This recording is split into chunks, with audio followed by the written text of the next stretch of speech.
At the party, I tried to hug my husband. He shoved me away and yelled, "Don't touch me." His sister pulled me aside and asked, "Bad night?" I smiled and said, "Last one, actually." The morning I was gone left only a note. I didn't know how I got here. 1 minute, we were just a couple, maybe not perfect, but we were still us. The next, everything had shifted. The house felt different. Mason felt different. There was a coldness between us that hadn't been there before, and I hadn't known how to bridge it. I kept trying, pushing, reaching for him, but I only ended up more lost. Silver Peak's annual party was nothing special. The lights were too bright, the music too loud. Everyone was dressed in sharp suits and silk dresses, all polished to perfection, trying too hard to seem like they had it all together. But as I looked around, I couldn't shake the feeling that I was the only one who didn't belong. I spotted Mason across the room. He was standing in a group of his colleagues, his posture rigid, his smile just a little too wide, like it was something he had practiced too many times. I made my way over, hoping that a simple touch, a little gesture to remind him we were still okay, would be enough to reconnect us. Before my fingers even touched his waist, he jerked back like I had burned him. His voice cut through the noise, sharp and biting. "Don't touch me." People stopped talking. Conversations broke for half a second, but it felt like an eternity. My cheeks burned with humiliation, the eyes of the room all on us, like I was the problem. The smile I forced was tight, fake, and my heart pounded in my chest. The worst part wasn't the scene he caused, it was the emptiness that came with it, like he had just pulled the last thread of something that had been slowly unraveling for a long time. His sister, Sienna, pulled me aside a few moments later. She offered a half-pitying smile, the kind that wasn't meant to comfort but to mark the awkwardness of the situation. "Bad night?" she asked, her voice soft, careful. I looked at her and smiled again, this time with teeth. "Last one, actually." I didn't know what I meant by that when I said it, but I knew deep down I was done. This wasn't a fight, this wasn't a moment of passion or frustration. It was something colder, something final. There was no turning back after that. As the party went on, the noise seemed to blur around me, but my mind was far away, replaying the moment in slow motion. Mason's rejection, his words, the way everyone had looked at me, like I was a stranger in my own life. I hadn't even realized how far apart we'd drifted until that moment. When I walked out to the rooftop terrace for some air, the cold Denver wind cut right through my dress, biting at my skin. The city lights flickered below me, and for the first time in what felt like forever, I wasn't just in a crowd, I was alone. And something inside me started to crack. It wasn't a loud explosion. It wasn't dramatic. It was just the slow, painful unraveling of a life I'd been clinging to for far too long. I had spent so much time ignoring the distance between Mason and me, convincing myself that things would get better, that the small cracks could be mended. But now, I saw them all clearly, each one bigger than the last. When I went to the bathroom and looked in the mirror, I barely recognized the woman staring back at me. Her eyes were rimmed with embarrassment, anger, confusion. But there was something else there too. A glimmer of clarity. I didn't know what it meant yet, but I knew that the life I had been living, the life I thought I understood, was over. And whatever came next, I was going to face it head on. The next morning, the house felt like a tomb. The silence was overwhelming. The smell of coffee lingered in the kitchen, but it wasn't comforting anymore. It felt off, like it was part of a routine I wasn't sure I belonged to anymore. I moved through the house mechanically, like a guest who didn't know how to leave. I went through the motions, picking up Mason's clothes from the bedroom floor, straightening the pillows on the couch, wiping down the countertops, as if everything were normal. Mason was still asleep when I walked into the kitchen. I could hear him stirring upstairs, but I couldn't bring myself to go up and face him. What was left to say? What was left to feel? I turned the kettle on for tea, and as the steam rose from the spout, I stared at the clock on the wall. 9:30. He should have been awake by now. He had a meeting in an hour, something important with one of his clients, But it was almost like he couldn't bother to show up for anything anymore, except for the parts that mattered to him, the parts that didn't involve me. I tried to push away the thought of what happened at the party, but it lingered like an unwanted guest. The way he pushed me away, his words cutting through the laughter and music of the evening like a knife. I could still hear his voice ringing in my ears. "Don't touch me." The humiliation still stung, a low, burning ache that settled deep in my chest. I needed to stop thinking about it, to focus on something else, but the more I tried to distract myself, the more everything seemed to connect. I hadn't been imagining it, hadn't been paranoid. The distance between us had been building for months. It wasn't just a bad night at the party, it was everything that came before it. I had been so caught up in making things work, in trying to keep everything together, that I missed the cracks, the subtle signs. Mason finally came downstairs. His hair was still disheveled, his suit unbuttoned at the collar. He didn't even notice me at first, walking past me as if I were a stranger in the room. His eyes were glazed over, unfocused. He went to the coffee pot and poured himself a cup, barely acknowledging my presence. The man I had married, the man I thought I knew, was slipping away.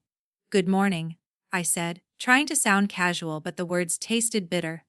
He nodded without looking at me, his voice flat. "Morning." I didn't know what I expected, maybe an apology, maybe an explanation, but nothing came.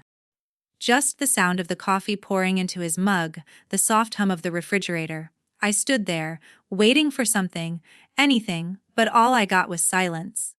It wasn't the kind of silence that came with peace, it was the kind that made you feel like a ghost in your own home. I turned away first. I couldn't look at him anymore without feeling like everything we had was slipping through my fingers. I grabbed my bag and headed toward the door, suddenly desperate to get out of this house, to get away from him, from everything that felt so wrong. The cold air outside hit me like a shock. It wasn't enough to clear my mind, but it made my skin tingle, and for a moment, it felt like I could breathe again. The city stretched before me, the usual noise of traffic and distant conversations, but none of it mattered.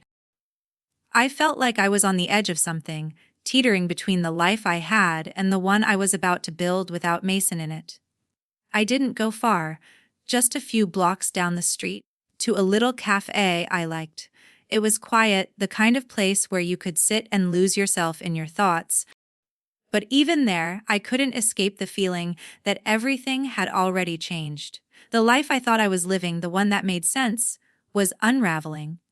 And there I was, sitting in a cafe like I had any idea what to do next. I looked around, seeing couples laughing over coffee, families gathering around tables, and it hit me everyone else was living in their own little world. But I wasn't part of theirs, not anymore. I pulled my phone from my purse and stared at it for a moment. There were no new messages from Mason, no calls. I wasn't surprised. He had already checked out, and I was just now catching up.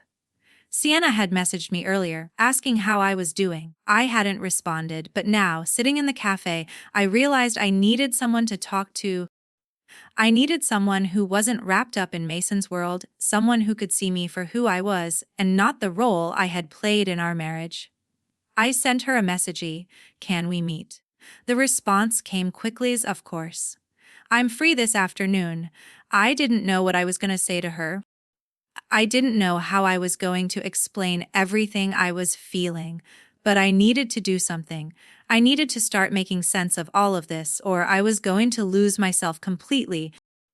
As I sat there, waiting for my tea to cool, I realized that what I had once thought was a solid life had cracked wide open, and I was left standing in the middle of it, unsure of where I would land. But whatever came next, I knew one thing for certain: I wasn't going to keep pretending everything was fine. I couldn't get the image of Mason's face out of my mind, the way he recoiled at my touch like I was some stranger, or worse, something he couldn't stand. It wasn't just the public humiliation that stung, it was the realization that the distance between us had been growing for months, maybe longer. And I had been so blind to it. But now, everything was painfully clear. I couldn't ignore it any longer. I spent the next few days pretending like everything was fine, trying to keep up appearances, but it was a struggle. Mason wasn't making it any easier. He was colder than usual, lost in his phone or absorbed in whatever work he was pretending to do. I tried to engage him, to talk, to ask him what was going on, but every time I approached, he seemed to retreat further into himself. The moment he locked the bathroom door, I knew something was wrong. It wasn't just the sudden emotional distance, the way he would shut me out, or how he would get defensive whenever I tried to bring up any sort of conversation about us. No, it was the door lock. He had never locked the door before. I didn't know why it struck me as so significant, but it did. There was something about it that felt like a final barrier, a wall between us. The sound of the water running in the bathroom was the only thing I could hear. I stood there for what felt like forever, just listening to him shower. The silence in the house felt suffocating. When I finally moved, it was on autopilot. I grabbed his gym bag, intending to throw in a towel for the laundry, and that's when I felt it. Something hard, wedged between the clothes. A phone. It wasn't his, it wasn't one I recognized. My heart skipped a beat as I held it in my hands. It wasn't locked, no passcode, nothing hidden. Just open, as if he expected me to never question him.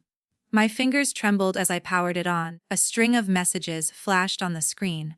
Room 519, same place. I want you tonight. I stood frozen. I didn't rage. I didn't burst into tears. Instead, something inside me just quieted. There it was, the truth, sitting in my hands. The truth wasn't just infidelity. It was disrespect. It was the deliberate distance. The years of small betrayals that I had ignored, choosing to believe the best in him. But now I had proof. And I was done pretending I didn't see it. I didn't know where to go from here, but I knew I couldn't stay in the dark anymore. This was no longer about fixing our marriage. This was about figuring out who I was without it. I put the phone down carefully, as if it were a ticking time bomb. I didn't want to touch it any longer than I had to. I felt sick, but at the same time, there was a strange sense of relief. No more wondering, no more questioning. I finally knew. Later that afternoon, I met Sienna at a small cafe in Lodo District. The air was crisp, the kind of cold that makes you feel alert, sharp. The city was bustling around us. But inside the cafe, everything felt quiet. Almost too quiet. Sienna hadn't noticed anything unusual at first. She stirred her coffee slowly, her gaze down, not quite meeting mine. I didn't push her right away, didn't ask the hard questions. I danced around it, letting her fill in the blanks. I was too exhausted to go into detail, but I could see the tension in her shoulders as she continued to stir. Then I asked about Mason, about the changes I'd seen in him. The way he had been acting distant, how he checked his phone constantly when he thought no one was looking. Sienna's hands froze. She looked up, and for the first time, her eyes shifted. She swallowed hard, like she was holding something back. Ryder influences Mason more than you think, she said, her voice barely above a whisper. It wasn't much, but it was everything. I could see it in her face. She wasn't just guessing. She knew something that had been hidden for a long time. The way she looked away from me, the tightness in her jaw, told me she wasn't just a bystander in all of this. She was part of it, whether she wanted to be or not. Her words hit me like a cold wave. Ryder, it wasn't just an affair. It was manipulation, influence, something deeper that I had yet to understand, and Mason was falling for it. Hook, line, and sinker. I thought they were just friends. I muttered, more to myself than to Sienna. But I knew that wasn't true anymore. She didn't respond right away, instead just staring out the window. She kept twisting her fingers together like she was wrestling with something. Guilt, maybe. Or fear. I couldn't tell. Finally, she spoke again. Mason said he wanted to start over. Start fresh, without any burdens. Her voice cracked on the last word, burdens. And he meant me. The words landed heavy. Too heavy. I didn't cry. I didn't scream. I just nodded, slowly. The shock was still there. But it was starting to fade, replaced by something harder, something more solid. When I returned home later that evening, the house was quiet again. Too quiet. Mason was nowhere to be found, but his things were scattered around. His clothes, his shoes, his briefcase. Everything was in its place, but it felt like a life that wasn't mine anymore. I walked past his office, my mind racing. The phone was still there, still sitting on the counter. I didn't touch it. I didn't need to. I already knew everything I needed to know. I wasn't going to let this be my life anymore. I wasn't going to stay in the shadows, wondering what Mason was hiding, waiting for him to tell me when he was ready. I was done waiting. The meeting with Sienna had left me feeling more unsettled than I wanted to admit. There was something in the way she spoke, her hesitation, her carefully chosen words that made everything feel like it was spiraling beyond my control. Mason and Ryder weren't just colleagues. They weren't just sneaking around behind my back in the occasional hotel room. No, this was something deeper. Sienna had confirmed what I had only feared, that Mason had been making choices I would never have imagined. The air in the house felt thick with it, every corner seeming to echo the truth that I wasn't ready to face but knew I couldn't ignore. Mason was lying. He was lying to me, to everyone. But the most painful part was realizing that he wasn't even trying to hide it anymore. I had caught him in pieces, each small betrayal adding up to something bigger than I could have predicted. The house felt too still, the silence almost deafening, like it was holding its breath with me. I tried to avoid Mason, not because I was scared, but because I was afraid of what I might say to him. Every interaction felt like a ticking clock, like the next conversation would push me over the edge. And yet, somehow he seemed oblivious. He went about his day as if nothing had changed, as if the things I had discovered didn't matter. I had never been one for confrontation. I preferred to avoid arguments, to smooth things over, even if it meant swallowing my own discomfort. But this was different. I couldn't avoid this. I couldn't keep pretending I didn't know what was happening. The phone was still sitting there, like it was mocking me. Every time I walked past it, I could feel it pulling me in. What if there was more? What if I hadn't seen everything? I couldn't shake the nagging feeling that there was something else waiting to be uncovered. I decided it was time. Time to take control. Time to face the truth, no matter how much it hurt. I couldn't live in this fog anymore. I couldn't wait for Mason to tell me what was happening, especially when I knew he never would. That afternoon, I sat down at my desk and opened my laptop. My fingers hovered over the keyboard as I typed out the message to Von Reddick, the private investigator. I had put it off long enough, but now there was no turning back. I needed answers. I needed proof that I wasn't imagining all of this. Von, I typed, my fingers shaking slightly. I need your help. I need to know everything. Please find out what Mason has been doing, where he's been. I need to know if I'm right. I hit send before I could second guess myself. The next step was out of my hands now. But even as I waited for his response, I couldn't escape the growing knot in my stomach. I knew what would happen once I had the proof. Everything would change, and I wasn't sure I was ready for it. But I wasn't backing down anymore.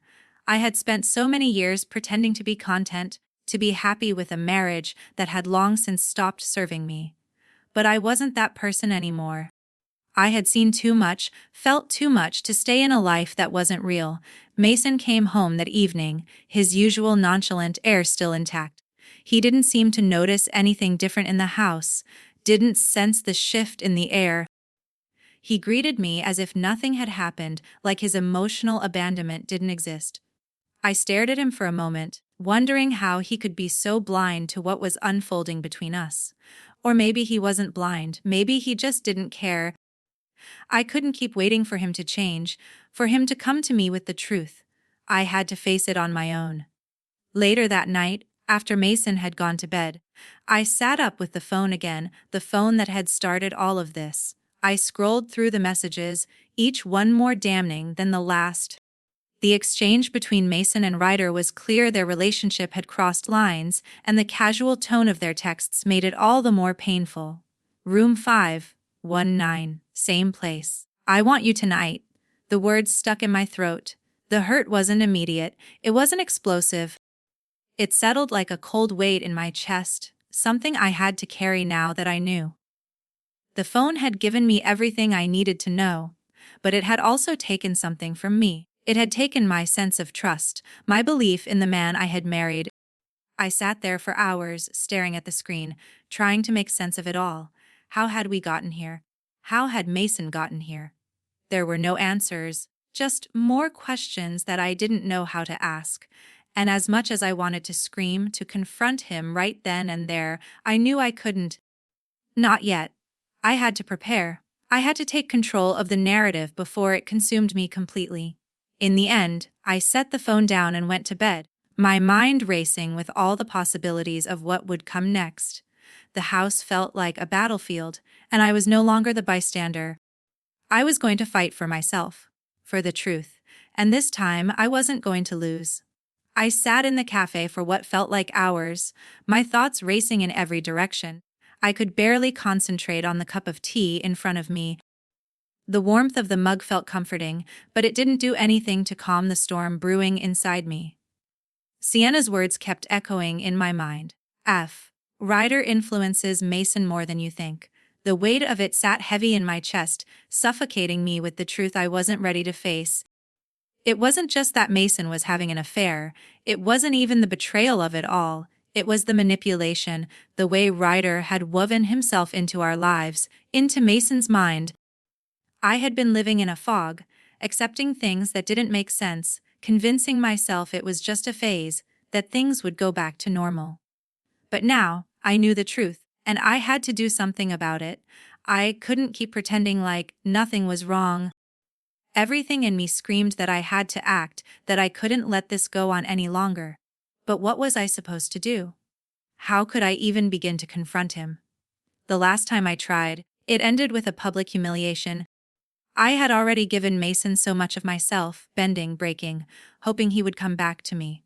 But now I was done. I texted Von Reddick again. I need you to find out everything. I need the truth. Where's Mason been? Who else is involved? Don't leave anything out. Sai hit send without hesitation. The moment I sent the message, it felt like there was no going back. But the more I thought about it, the more I realized I had already made my choice. When I returned home, the house was just as it had been, quiet and still, too still. The scent of fresh linens and air freshener mixed with the faint smell of the leftover coffee from this morning. I didn't want to be here. I didn't want to keep pretending like nothing had changed. But I had to face it. I had to confront Mason.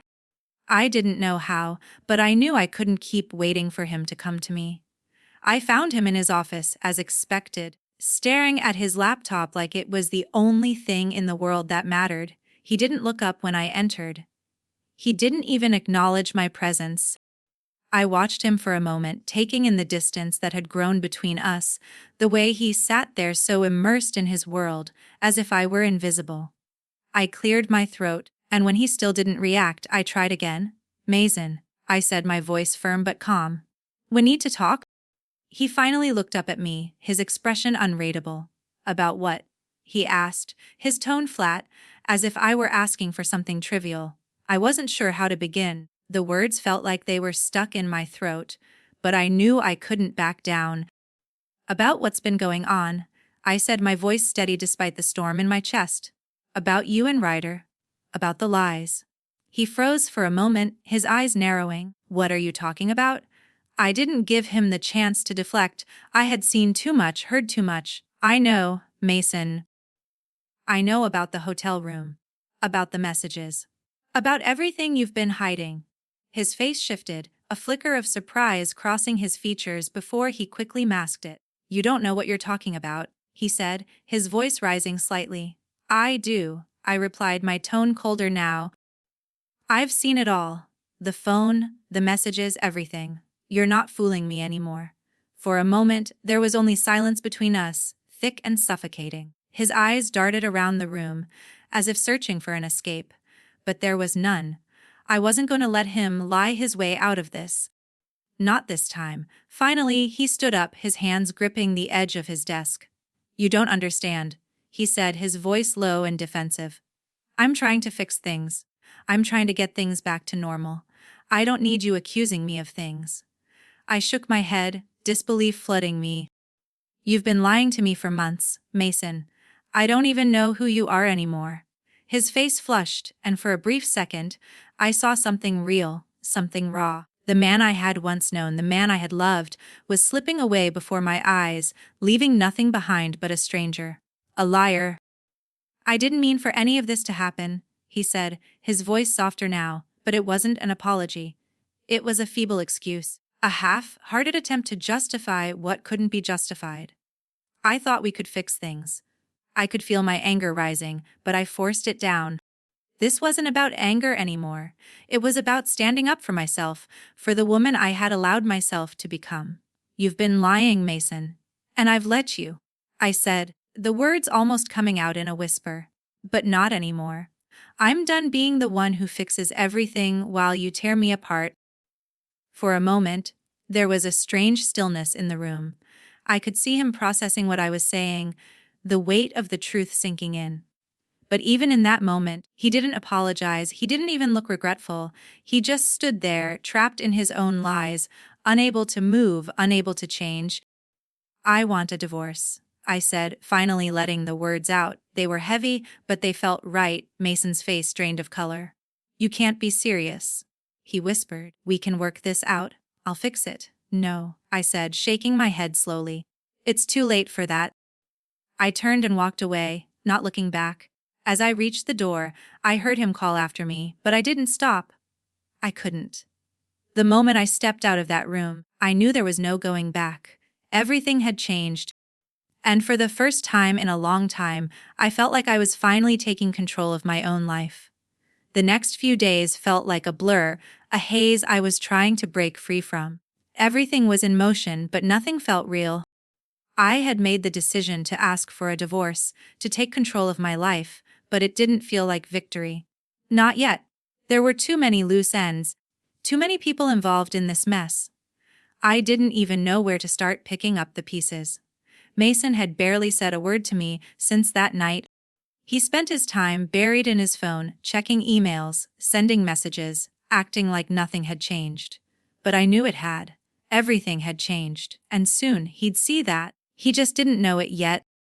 The house felt emptier now, as if it was echoing the space that had once been filled with the noise of our lives, the laughter, the arguments, the silences we had both grown used to. It was all gone. In its place was an overwhelming quiet, one that I wasn't sure how to fill.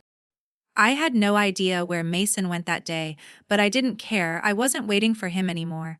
I wasn't waiting for his explanation, his apology, or his excuses. I wasn't waiting for him to come to terms with his lies. I had to take the next step, and that meant confronting everything head on. I was sitting in the living room when my phone buzzed. A message from Sienna. We need to talk. Us. I didn't hesitate. I texted back, I'm on my way. Sienna's apartment was only a few miles from mine, but it felt like miles away emotionally. I wasn't sure what to expect when I got there, but I knew I needed to talk to her. She had been caught in the middle of this, in ways I hadn't fully understood, and I needed to know everything. When I arrived, Sienna was sitting on her couch, her hands clasped tightly in front of her. She looked like she hadn't slept, her eyes tired and red. She wasn't going to sugarcoat things for me. I knew that much. You've got everything, haven't you? She asked, her voice low. I nodded. Yeah, I know. She hesitated for a moment before she spoke again. It wasn't supposed to be like this. I never wanted you to find out this way. I could feel the guilt in her words, but there was something else beneath it, something harder to read. Was she guilty because she knew, or was she guilty because she hadn't told me sooner? Either way, I didn't have time for it. I needed answers and I needed them now. Why didn't you tell me? I asked. You knew something was going on. You knew he was changing, that things weren't right. Her face hardened, her eyes diverting to the window. It wasn't just Mason. It was the way Ryder got inside his head. He knew exactly how to get to him. And Mason let him. I clenched my fists, frustration bubbling up. I had suspected it, but hearing it out loud made it more real than I could bear. I don't understand. Mason's not some knave guy. He knew what he was doing. Sienna sighed deeply. It's not that simple, Lana. Mason isn't like you think. He wasn't just hiding this affair. He was hiding everything: his plans, his new life with Ryder. He thought you would never find out, and when you did, he thought he could still control the narrative. I felt a cold wave of realization wash over me. He's been playing me this whole time. Sienna didn't say anything, but her silence was all the answer I needed. The weight of everything was starting to sink in. I had spent years with Mason, and all that time I had been blind to the way he had been twisting our lives into something I couldn't recognize. I had given him my trust, my heart, my loyalty, and he had thrown it all away. "You need to leave him," Sienna said, her voice sharp now. "You need to stop letting him control you, Lana. You deserve more than this." I stared at her for a long moment, my chest tight. I know. The words were so simple, but they felt so heavy. "I'm filing for divorce. I can't do this anymore." Sienna nodded, a small, understanding smile on her face. "It's the right choice. You don't need him, Lana. You've been holding on for so long, thinking things would get better. But now you know the truth. Now you can move on." I felt a flicker of something inside me, something I hadn't felt in months. Hope.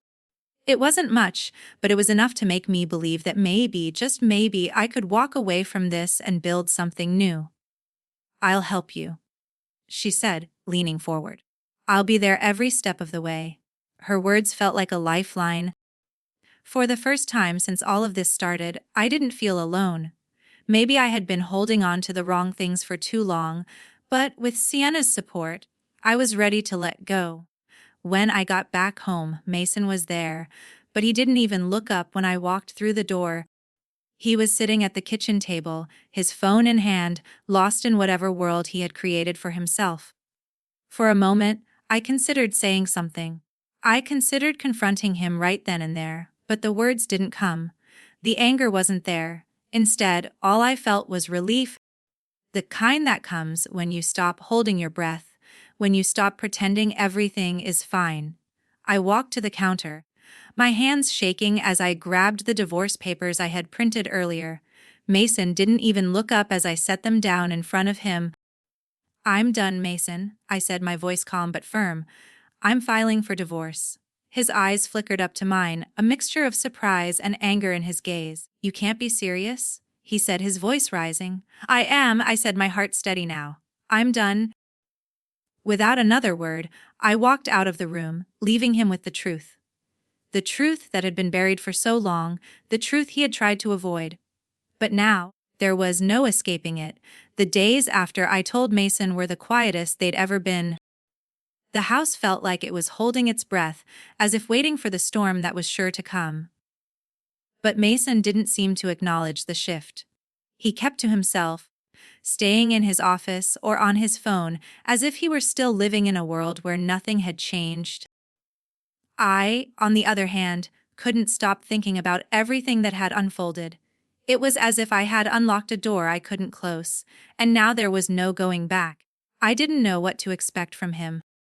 I didn't know if he would fight for me, if he would try to manipulate me into staying, or if he would walk away and leave me with the broken pieces. But whatever came next, I knew I couldn't keep living like this. I couldn't keep pretending that everything was fine when it was clearly falling apart. The phone calls started. They were quiet at first, just little texts from Jillian, his sister. They were always polite but distant, checking in as if they were still pretending everything was okay. Mason's parents also called a few times. They always seemed to want to make sure I was doing well, acting like the divorce was a formality. But their words felt empty, just more of the same. I knew what was coming. Everyone was going to circle around Mason, tell him it wasn't his fault, that he was just misunderstood. They would rally behind him, the same way they always had. I couldn't keep waiting for them to see the truth, so I started preparing. I called an attorney, Amelia Shore, who came highly recommended. She was sharp, no nonsense, the kind of woman who didn't sugarcoat things, and that's exactly what I needed.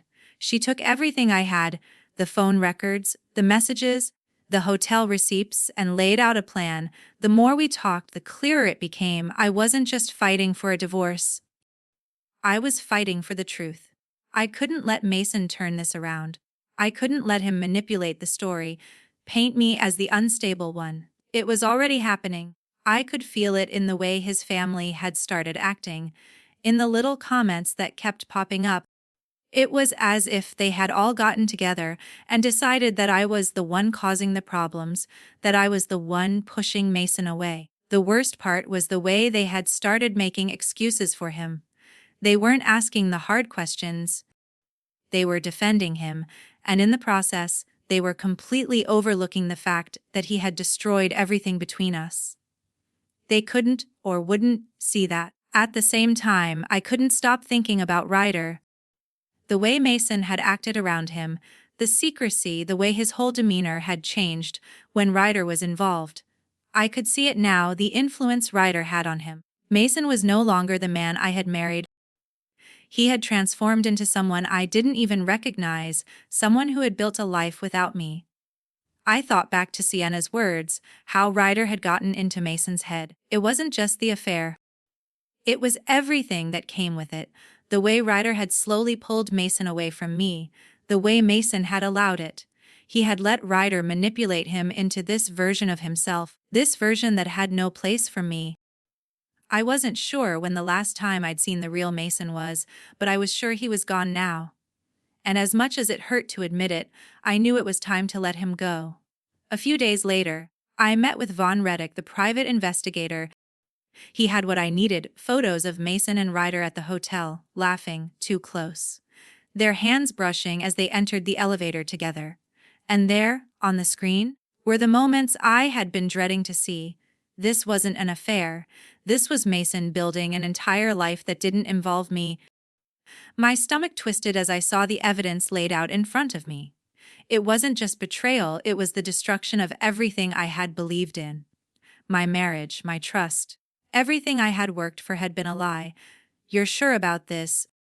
Von asked, his voice steady, but I could hear the weight in it. He wasn't asking out of doubt. He was asking because he knew what it meant for me to see this, to know this. I nodded. "Yes, I'm sure." As I left his office, the cold Denver air hit me, sharp and biting, but it didn't matter. Nothing mattered except the truth. I wasn't going to stay in the shadows anymore. I wasn't going to let Mason or anyone else control the story. I could feel the weight lifting off my shoulders, but it wasn't enough. I still had to face him. I still had to confront the lies and the manipulation. I wasn't done yet. That night, I walked back into the house, a feeling of resolve in my chest. Mason was in the living room, pacing as usual, his eyes glued to his phone. I could feel the tension rising between us, but I didn't flinch. I wasn't scared of him anymore. I sat down across from him, my hands folded in my lap. He didn't look up at first, but I could see him glance at me out of the corner of his eye. "You're not going to keep avoiding this," I said, my voice calm but firm. Mason sighed and put his phone down. "What is this about, Lana?" I didn't give him an inch. "It's about the lies, Mason. About everything you've been hiding. About you and Ryder." His face went pale, and I saw the flicker of something in his eyes, a mix of anger, guilt, and disbelief. "You're overreacting." I shook my head slowly. "I'm not overreacting. I know everything. I know about the hotel rooms, the messages, the lies, and I'm done." For a moment, there was silence, a deep, suffocating silence that stretched between us. Finally, Mason spoke, his voice low. "What do you want me to say?" "Nothing," I said. "There's nothing left to say." He didn't fight me. He didn't try to talk me out of it. Instead, he just sat there, a hollow shell of the man I once knew. And in that moment I knew. This was it. This was the end. But it wasn't the end of me. It was just the beginning. The morning after everything changed, I woke up in a bed that felt too big for just me. The room was the same, the light streaming in through the blinds, just like any other day. But nothing was the same anymore. The life I had built was slipping through my fingers, and all I could do was hold on long enough to rebuild something that belonged to me. I had packed my things the night before. It was strange how quiet it had been as I moved through the house, each step deliberate, as if I were walking in someone else's life. I hadn't even felt a shred of guilt when I left Mason. Maybe it was the finality of it, the knowing that I was finally standing up for myself. Maybe it was the relief of not having to pretend anymore. I looked around my new apartment, my small sanctuary in Boulder. It wasn't much, just a one-bedroom with a small kitchen and a view of the city skyline, but it was mine. And for the first time in a long time, that felt enough. The air was different here. It felt lighter, freer, as though the weight I had carried for so long had finally been set down. I took a deep breath and let it out slowly, feeling the calm of the space fill me. This was my space now. No more walking on eggshells. No more pretending that everything was fine when it wasn't. I had taken back control, and I wasn't about to lose it again. The doorbell rang, pulling me out of my thoughts. I walked to the door, unsure of who it could be. I opened it to find Sienna standing there, her hands tucked into the pockets of her jacket, a hesitant smile on her face. "Hey," she said, her voice soft but steady. "Hey," I replied, stepping aside to let her in. She walked past me into the living room, looking around at the simple but peaceful space I had created. It was different from the house in Highlands Ranch. No more fake smiles, no more pretending. Just me, finding my way back. "Thanks for coming over," I said, sitting down on the couch. "I've been thinking about everything." Sienna nodded, sitting beside me. "I get it. I know this isn't easy. But I just want you to know that you're not alone. You never were." I felt a lump form in my throat at her words. It had been so long since I had felt truly supported. For years, I had carried the weight of our marriage, trying to make it work, trying to fix what was broken. But now I was standing on my own, and it felt both terrifying and liberating. "I don't know what's next," I said quietly, "but I'm starting over." For the first time in years, I feel like I can finally breathe. Sienna smiled softly. "You'll figure it out? You've always been strong, Lana. I know you'll be fine." I nodded, feeling the truth of her words settle into me. It wasn't going to be easy. There would be days when the grief would hit, when the loneliness would feel unbearable. But I had made it through the worst of it. I had walked away from a marriage that had broken me down piece by piece, and I was still standing. Later that evening, I sat on the balcony of my new apartment, the lights of the city twinkling below me. The breeze was cool, but not uncomfortable, and the quiet of the night felt comforting. I wasn't sure what the future held, but for the first time, it felt like a road I could walk on my own terms.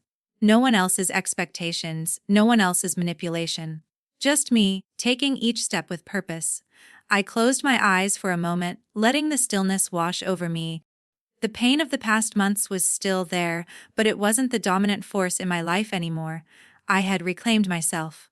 And that was enough. The next day, I made the decision to take control in another way. I filed for divorce. It wasn't just the final step in closing the chapter with Mason. It was also a declaration of independence, a declaration that I wasn't going to let him, or anyone else, dictate my happiness anymore. When the paperwork was done and filed, I felt a strange sense of calm. It was done.